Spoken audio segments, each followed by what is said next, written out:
Professor Yunus বলেছেন যারা যারা এই যে ব্যাংক ডাকাতির সাথে জড়িত, যাদের বিরুদ্ধে সুনির্দিষ্ট অভিযোগ আছে, তাদেরকে খুব দ্রুত আইনের আওতায় আনার কথা বলেছেন।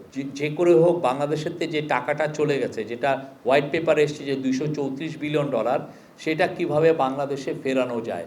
এটার জন্য মূল কাজটা হচ্ছে এটাকে ট্রেলটা ধরা, যে কোন ট্রেলে গেছে, কোথায় যে টাকাটা হয়েছে, এবং এই টাকা দিয়ে কারা কারা কী অ্যাসেট করেছেন, এবং অ্যাসেট যদি আমরা লোকেট করতে পারি সেটাকে আমরা ওই দেশে যাতে ফ্রোজেন হয়ে যায় এবং এটা ইভেনচুয়ালি যাতে বাংলাদেশে ফিরিয়ে আনা হয়, সে বিষয়ে বিশদ বর্ণনা দিয়েছিলেন সেন্ট্রাল ব্যাংকের গভর্নর। কম গুরুত্বপূর্ণ অপ্রয়োজনীয় উন্নয়ন প্রকল্প বাতিল সহ সরকারি খরচ হ্রাসের সর্বোচ্চ প্রচেষ্টা অব্যাহত রয়েছে। গ্লোবালি এটাই সবচেয়ে স্বীকৃত হচ্ছে যে ইন্টারেস্ট রেটকে হাইক করে আপনি ইনফ্লেশনকে কমানো, এবং আমরা দেখছি যে এটা কাজ করছে, এবং এই কাজ করার কারণে এখন ইনফ্লেশনটা কমে আসছে, এবং আমাদের দৃঢ় বিশ্বাস বাই জুলাই এটা 7.5% মধ্যে আসবে। সকল প্রকার ডিভলভমেন্ট টাকা ছাপানো বন্ধ রাখা হয়েছে। কম গুরুত্বপূর্ণ অপ্রয়োজনীয় উন্নয়ন প্রকল্প বাতিল সহ সরকারি খরচ হ্রাসের সর্বোচ্চ প্রচেষ্টা অব্যাহত রয়েছে। চাল, আলু, পেঁয়াজ, ভোজ্য তেল ইত্যাদি নিত্য প্রয়োজনীয় পণ্যের উপর শুল্ক অব্যাহতি হ্রাস করা হয়েছে। ঢাকা এবং চট্টগ্রাম জেলা শহরে OMS এর মাধ্যমে ডিসেম্বর মাসে সুলভে সবজি বিক্রি করা হয়েছে। দেশের 1 কোটি পরিবারকে ফ্যামিলি কার্ডের মাধ্যমে সুলভ মূল্যে পণ্য সরবরাহের কার্যক্রম বাস্তবায়ন করা হচ্ছে। ট্রাকের মাধ্যমে বিভাগীয় শহরগুলোতে তেল, চিনি, ডাল এবং রমজান উপলক্ষে খেজুর এবং ছোলা সুলভ মূল্যে সরবরাহ করা হবে। বাণিজ্য মন্ত্রণালয়, জাতীয় ভোক্তা অধিকার সংরক্ষণ অধিদপ্তর বাজার মনিটরিং কার্যক্রম জোরদার করেছে। এর ফলে প্রতিটি জেলায় 10 সদস্য বিশিষ্ট টাস্কফোর্স গঠন করা হয়েছে।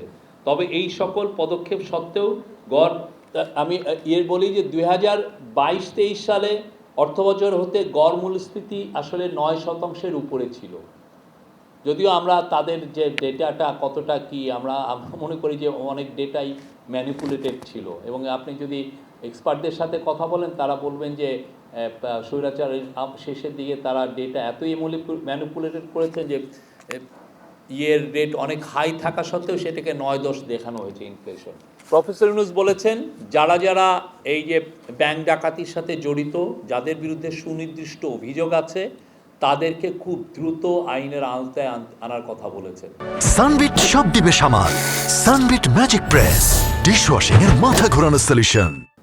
তারা যেন আইনের আওতার বাইরে না থাকে, যে করেই হোক তাদেরকে আইনের আওতায় আনার জন্য উনি এমফাসিস দিয়েছেন। উনি বলেছেন যে এটা খুব যারা এই কাজগুলো করছে তারা আসলে বাংলাদেশের সাধারণ মানুষের টাকাটা মেরে দিয়েছে।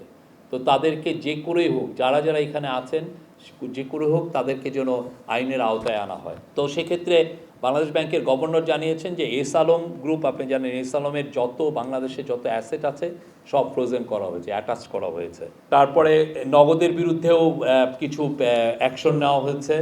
তারপরে অ্যাসেট যেগুলো বাইরে যেগুলো চলে গেছে সেগুলোর বিষয়েও একটা বিশদ আলোচনা হয়েছে। সেটার মধ্যে জানানো হয়েছে যে আপনি জানেন যে ইংল্যান্ডের একটা প্রতিষ্ঠান এসে বাংলাদেশে, তাদের প্রতিনিধি এসে বাংলাদেশে ঘুরে গেছেন। এখন সুইজারল্যান্ডের একটা টিম আসছেন বাংলাদেশে, এবং আমরা ইউএসের সাথে কথা বলছি, আমরা কানাডার সাথে কথা বলছি যে করে হোক বাংলাদেশের যে টাকাটা চলে গেছে, যেটা হোয়াইট পেপারে এসছে যে $234 বিলিয়ন, সেটা কিভাবে বাংলাদেশে ফেরানো যায়। এটার জন্য মূল কাজটা হচ্ছে এটাকে ট্রেলটা ধরা, যে কোন ট্রেলে গেছে, কোথায় যে টাকাটা হয়েছে, এবং এই টাকা দিয়ে কারা কারা কী অ্যাসেট করেছেন, এবং অ্যাসেট যদি আমরা লোকেট করতে পারি সেটাকে আমরা ওই দেশে যাতে ফ্রোজেন হয়ে যায় এবং এটা ইভেনচুয়ালি যাতে বাংলাদেশে ফিরিয়ে আনা হয়, সে বিষয়ে বিশদ বর্ণনা দিয়েছিলেন সেন্ট্রাল ব্যাংকের গভর্নর। উনি বলেছেন যে আমরা 12টি যারা অলিগার্ক বা বড় যারা এই ব্যাংকিং সিস্টেমের থেকে লুটপাটের সাথে যারা জড়িত বা বিদেশে টাকা নিয়ে গেছেন, এদেরকে আইডেন্টিফাই করা হয়েছে, এবং এদের বিরুদ্ধে এরা কিভাবে টাকা নিয়েছেন সেটার ট্রেলটা আমরা দেখছি, এবং সেটার জন্য আমরা বিদেশি এক্সপার্ট আমরা নিচ্ছি, আমরা দেখছি যে কিভাবে এই টাকাটা, এটার একটা ইস্টাবলিশ একটা সিস্টেম আছে কিভাবে টাকাটা আনা যায়, এবং সেটা আমরা ফলো করছি। পুরো ইন্টারন্যাশনাল যেগুলো প্রোটোকল আছে, ইন্টারন্যাশনাল নর্মস যেগুলো আছে, সেগুলো নিয়ে কাজ করি, এবং এই কাজের জন্য একটা স্পেশাল এফার্ট দেওয়া হচ্ছে। স্পেশাল টাস্কফোর্স আছে, টাস্কফোর্স কাজ করছে, বিএফআইইউ কাজ করছে, বাংলাদেশ সিআইডি কাজ করছে, ন্যাশনাল বোর্ড অফ রেভিনিউ কাজ করছে, তাদের ইন্টেলিজেন্স ইউনিট আছে এটা কাজ করছে, এসিসি কাজ করছে। সবাই একসাথে এফার্ট দিচ্ছেন এই টাকাটা, এটা একটা আমাদের খুব টপ প্রায়োরিটি। আর ব্যাংকের ক্ষেত্রে আমাদের উনি বলেছেন যে ব্যাংকের মনিটরিংটা আরও ইন্টেন্সিফাই করা হবে, এবং দুইটা ব্যাংকের উন্নতিতে উনি জানিয়েছেন যে খুব র্যাপিডলি তারা তাদের উন্নতি করেছে। আর বেক্সিমকো নিয়ে অনেকে অনেক রিপোর্ট করছেন, সেক্ষেত্রে আমাদের বক্তব্য হচ্ছে এটা খুবই একটা মাইক্রো, একটা ছোট প্রবলেম। সেটার জন্য প্রফেসর ইউনূস আজকের মিটিংয়ে আবারও বলেছেন এটার খুব সুষ্ঠু যাতে এটার একটা সমাধান হয়, এবং যার ফলে আমরা ওই পুরো বেক্সিমকোর আশেপাশে যেগুলো ফ্যাক্টরি অ্যাফেক্টেড হচ্ছে সব জায়গায় যাতে একটা ডিসিপ্লিন ফিরে আসে।